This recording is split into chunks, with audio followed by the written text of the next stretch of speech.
Hello, kids! Today we are learning about a tiny, busy insect called the honeybee. Honeybees love flowers and collect sweet nectar from them. The bee carries nectar back to its home called a beehive. Inside the hive, bees work together to make honey.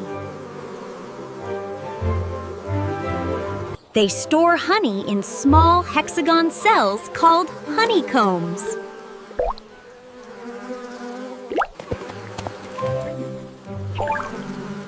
There are 3 types of bees in a family.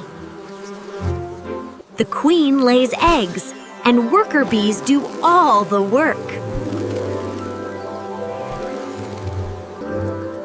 Bees also help flowers grow through pollination.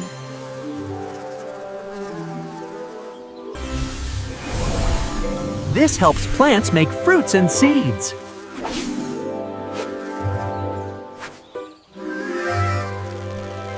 Be kind to bees and watch them from a safe distance.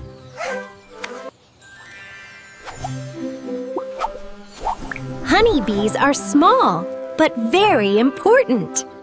Thanks for watching. See you next time.